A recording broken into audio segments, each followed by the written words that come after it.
And we're gonna do another Joust build. So first let's get him up to level 20. Now stats, put your abilities accordingly. Now for me, I see that I need my water spout at level 3. You start off at level 3. I need my water cannon thing, and I need my little water spout. That's really all you need at level 3. The rug is fun, but it really doesn't need all that because you're here to bring the pain early game. After this, I will go into that and then go into alt, and then it'll just be water. It'll just be the water spout and water cannon until I can alt, and then finally, when I have no choice, I'll put up the rug. That's pretty much how that goes every trip. Alright, so items. So again, this build is gonna be pretty simple.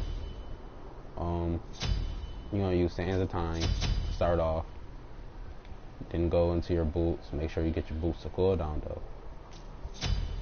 Make sure you get the boots to cooldown. You're gonna probably 99% likely get mana stone, so grab health potions. Or I mean not health potions, but health chalice or chalice of mana. I honestly don't care which one you pick. Just grab one. Or you can actually just keep the gold and wait till you get enough. Sorry to buy your shoes. Alright. So right now we're rocking 20% cooldown. Excuse me. And if we have the mana stone over here, we're rocking 30% cooldown. Now at this time, 30% cooldown, that's pretty fast. If you really think about it, I mean, what? Probably within 3 minutes of the game, you have 30% cooldown. That's ridiculous. But hey, who cares? Because we're Hebo. Next item we want to get is definitely the Book of Thoughts. Gotta get that Book of Thoughts because you gotta raise that magical power. Alright, after you get that, you're gonna want cooldown. So Chronos Pendant, here we come. Now it is a slight price on it that I kinda like, but I don't think the passive is worth a 400 gold increase. Like, I see why they increased it, but I don't see why they increased it. Like, cause you usually bought this and then it was 500 right after. You bought this and it was 500 to get to this. Okay, this whole entire raise, I think it was 25. Now it's 29. Like, I don't really like that it's that price. Like, I think they should tone it down because the passive is great, but I don't think it's for 400 like gold increase. And the fact that I think the power is actually reduced from 70 or 75 to 60, I'm not really feeling all that. But I digress. We're just gonna grab it. It doesn't even matter.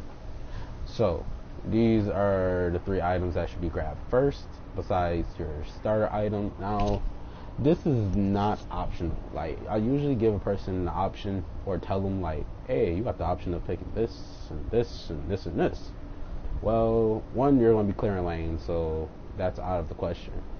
This you're going to grab because you want that cooldown. The lifesteal of this is I mean, I really don't really need it when I can just get the cooldown, which is better than everything else in here for my character. Now, Rangar's Mask, really, you might be able to get away with this because Hebo is like a Freya. She's really powerful early game. She's going to do damage. You have a knock-up. Like, you have some really good team synergy. You can get the kills out of the way. So, it depends. If you have team synergy, you know you can get like a kill and an assist at the start of the game or like early of the game, go ahead because you're going to get the 10% cooldown, the 7% movement speed. You're going to get MP5 from this, it's only 500, so you'll be able to get tier 2 of your shoes, and you'll be able to get tier 3 of your shoes even faster than usual because you got the kill. So you're gonna end up with the 10% cooldown from your shoes and the power from your shoes, and then you're gonna get the movement speed and the 10% from the listening. So you're gonna have about 20% at about the same, not as fast. It might be depending on how fast those kills come. So like these two can be like interchange. I would just go with this because it's safer. You know what you're getting right off the bat. Like, and you ain't gotta wait no time to get it built. Sometimes you might just get like a double kill off the jump. Like, you can get a double kill early. Your teammate set it up and you knock it down. That's 2 kills. That's 4. You only gotta get 1 more kill or 2 assists to get the stacks needed. So it's possible. But Chronos Pendant is at work.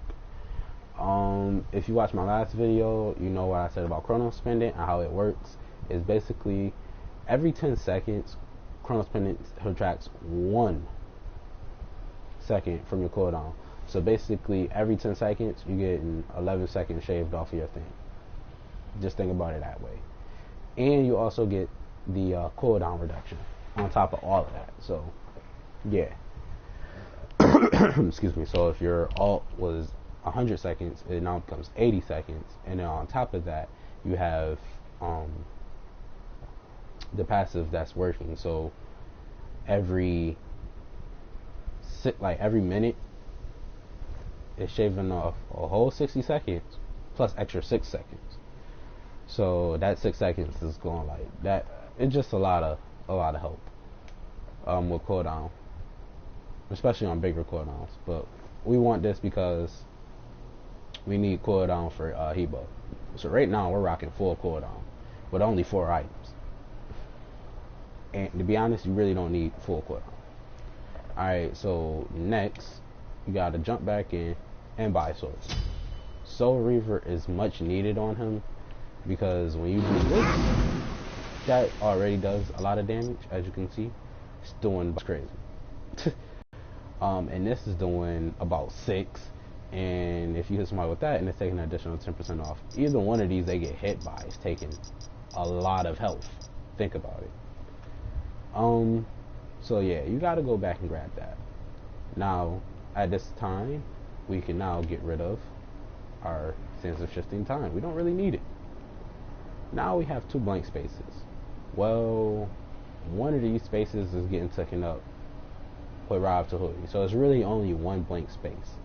And with this 1 blank space, you gotta think about what do you want. Now, you can do Pythagorean's Piece, get lifesteal for the whole team. But like I said, this is a good item on almost any character. Because now you have lifesteal, you got cooldown, you got extra mana, which helps with Book of Thoughts. You got magical power, like, and now your whole team gets lifesteal and a little bit of magical power. Or if they're physical, they get some physical power and they get physical lifesteal. So, like, it's whatever. You can get Polynomicon, which is like when you do your lift, you can do an auto attack. That's guaranteed if you're close enough. Now, Book of the Dead. I honestly don't know if this will work on Hebo. Now, I'm gonna put it on and I'm gonna just see, cause basically Book of the Dead gives you the 15%. What's the name? Lifesteal. Just hitting something gives you lifesteal. Like whatever you hit, minions and all that. Now he doesn't build lifesteal, so this item is kind of yeah, it's on a negative. I don't think you should run this. If you're playing Hebo, don't run Book of the Dead. You don't have enough lifesteal to build the shield fast enough. So this is like a no-no item. Yeah, it's really a no-no item. Obsidian Shard is always great if you see somebody building protections. Now, you could do Spare the Magus, but I would just go Obsidian Shard. Hold on 1 second. Yeah. Yeah! Here I come.